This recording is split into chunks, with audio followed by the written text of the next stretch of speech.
Hi, this is Alice. Last time, we talked about how to speak with a proper volume. This is the first step. To use our voice more effectively, we need to further explore our toolbox and check out our rate and rhythm. In today's class, we will have lots of practice, so get prepared. First, rate. Have you ever met speakers who speak really fast? Do you like fast speakers? Now let's see a video clip. Rate refers to the speed at which a person speaks. Native speakers of English usually talk at a rate between 120 and 150 per minute, but there is no uniform rate for effective speech making. The best rate depends on several things: the vocal attributes of speakers, the mood he or she is trying to create, the composition of the audience, and the nature of the occasion. Two obvious faults to avoid are speaking so slowly that your audience become bored, or so quickly that they lose track of your ideas. Well, really fast, right? We can barely hear what Jerry is talking about. Sometimes, when speakers are standing on the stage, they're so nervous that they speak really fast. Some speakers have a kind of misunderstanding that if they speak really fast, the audience will not find their mistakes. This is totally wrong. Speaking too fast is a very bad habit.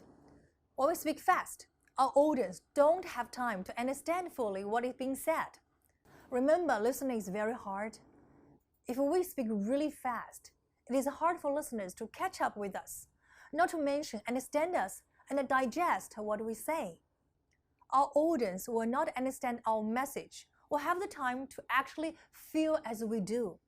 In this way, our message, emotions, or intentions cannot be successfully communicated. Besides, when speaking very fast, you will run out of breath soon. This makes you hardly pronounce clearly, swallow at awkward times, start to sweat, or think that you are going to pass out. Speaking at a proper speed will help you become a more effective speaker. Recording yourself is the most effective way to check your speed. Slow down when you talk about a very important point. Write reminders on your script when practicing. Now Jerry will read the original text at a proper speed. Rate refers to the speed at which a person speaks. Native speakers of English usually talk at a rate between 120 and 150 per minute, but there is no uniform rate for effective speech making. The best rate depends on several things: the vocal attributes of the speaker, the mood he or she is trying to create, the composition of the audience, and the nature of the occasion. Two obvious faults to avoid are speaking so slowly that your listeners become bored, or so quickly that they lose track of your ideas. Very good. This time, Jerry has done a great job. The second one, rhythm. This includes two elements: stress and pauses. A good rhythm makes your speech sound natural and comfortable, rather than just like a silly machine. Stress is very important. Remember, in a sentence, emphasize nouns, verbs, adjectives, and some adverbs. Don't emphasize on pronouns and conjunctions, or else it will sound really strange. So, if you wanted a career where you're a self-starter, something in the arts, something entrepreneurial, there's no deadlines on those things at first. There's also all kinds of important things outside of your career that don't involve any deadlines, like seeing your family or exercising and taking care of your health, working on your relationship or getting out of a relationship that isn't working. If you speak in this way, you will sound quite unnatural and weird. More importantly, your message will not be clear. Therefore, remember you should emphasize on nouns, verbs, and adjectives. Now Tony will read the script again. So if you wanted a career where you're a self-starter, something in the arts, something entrepreneurial, there's no deadlines on those things at first. There's also all kinds of important things outside of your career that don't involve any deadlines, like seeing your family, or exercising, and taking care of your health, working on your relationship, or getting out of a relationship that isn't working. Much better, right?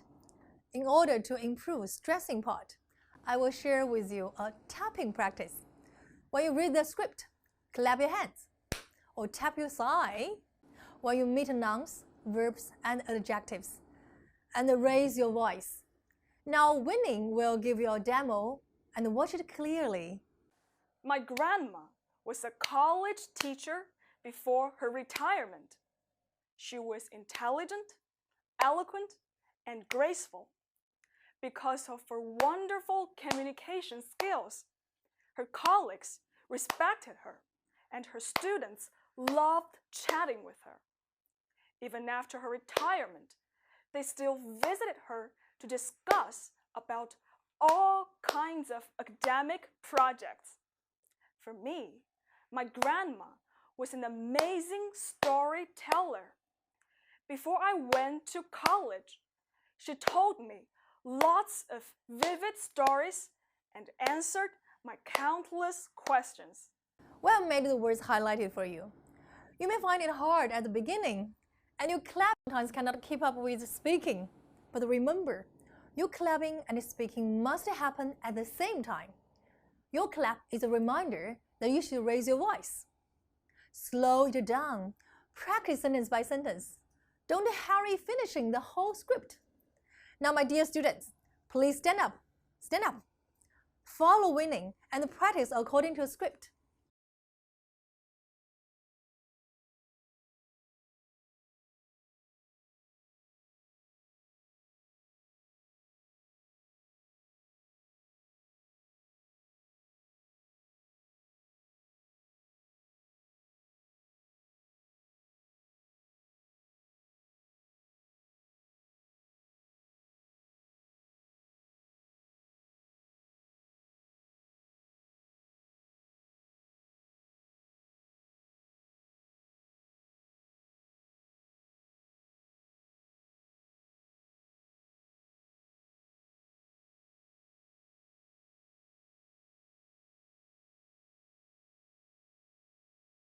I think you can feel the changes, right? Keep practicing every day. At the beginning, you can find some easy materials. Keep on practicing for about 3 months. Record every day, and you will find great changes in your speaking. Pause is another important element.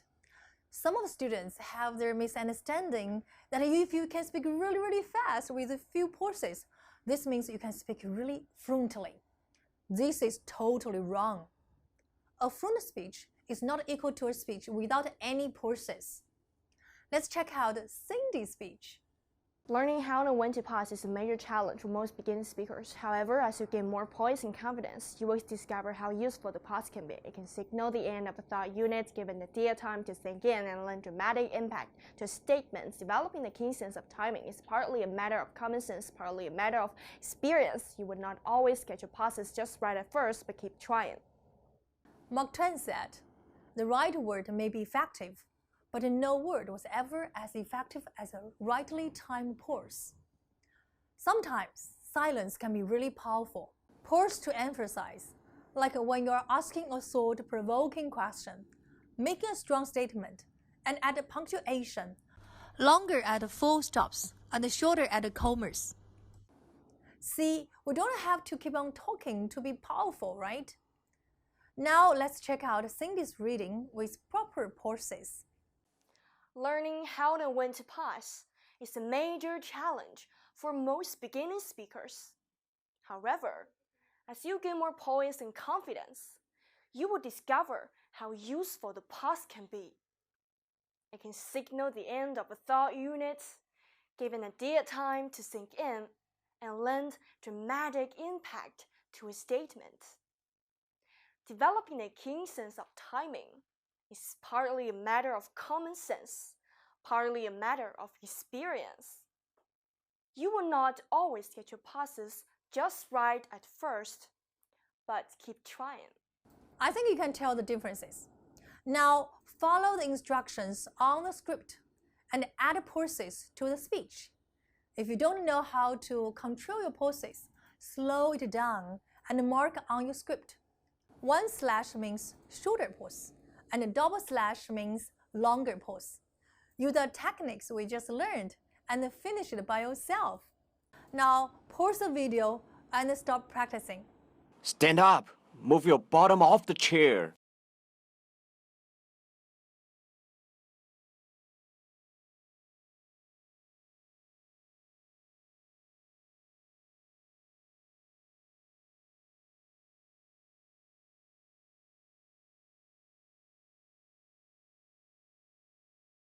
I hope after this class, you can remember how to use your voice by controlling the pace and rhythm. Remember this. Record your voice to control rate. Slowing down helps you better control your voice. Stress on lungs, verbs, adjectives, and some adverbs. Use pauses to add to the power of your speech. Use what we learned today in all your practice. Keep it as a habit. Practice tapping every day. In this way, you're one step closer to speaking effectively and attractively. In this class, you should remember these important points.